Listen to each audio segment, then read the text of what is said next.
నమస్తే. ఈరోజు పొద్దున ఒక విషాద వార్త. పావలా శ్యామల్ గారు మనల్ని విడిచి వెళ్ళిపోయారు.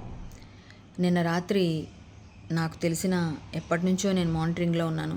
ఆవిడ వృద్ధాశ్రమంలో ఎక్కడెక్కడ ఎలా ఉన్నారు ఏంటని ప్రతిసారి మేము మానిటర్ చేస్తూనే ఉన్నాము ఫస్ట్ నుంచి కూడా. అలాగే శంకర్ అనే వృద్ధాశ్రమం వనస్థలిపురంలో ఉంటుంది. ఆ అబ్బాయి నేను కలిసి కోఆర్డినేట్ చేసుకుంటూ ప్రతిసారి వాళ్ళకి ఏదో సపోర్ట్ చేస్తూ ఉన్నాం.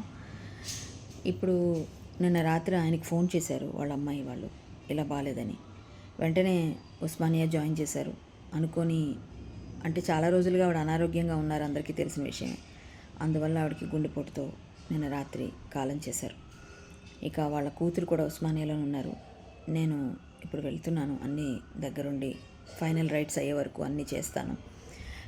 దానికి మా అసోసియేషన్ టోటల్ బాధ్యత వహిస్తుందండి. మూవీ ఆర్టిస్ట్ అసోసియేషన్ ప్రతి పైసా కూడా మేమే ఖర్చు పెట్టి ఆవిడ ఫైనల్ రైట్స్ని మేము పెడతాము.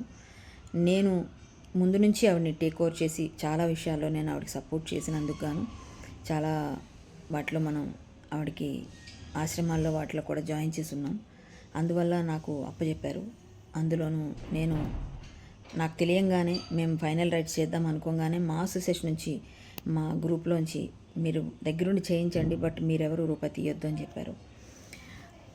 మేమందరం ఫైనల్ రైట్స్ చేయడానికి సిద్ధంగా ఉన్నాం ఆమెకి. ఇప్పుడు నేను వెళ్తున్నాను ఉస్మానియా నుంచి. రేపు పొద్దున వనస్థలిపురం శంకర్ వాళ్ళ వృద్ధాశ్రమం ఉంది, లొకేషన్ నేను పెడతాను, అన్నీ అందరికీ తెలియచేస్తాను. శంకర్ వాళ్ళ వృద్ధాశ్రమంలో రేపు పొద్దున అమ్మ కార్యక్రమాలన్నీ కూడా అక్కడి నుంచే చేసి మనం ఆ చుట్టుపక్కల ఉన్న శ్మశాన వాటికలోనే అంత్యక్రియలు జరిపిస్తాం.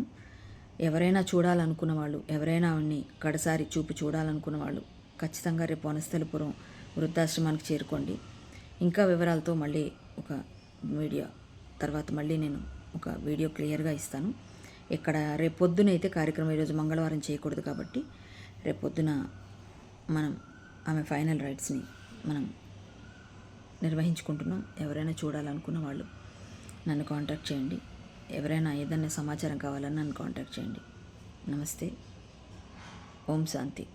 ఆవిడ ఆత్మకు సద్గతి కలగాలని, శాంతి చేకూరాలని కోరుకుంటున్నాను.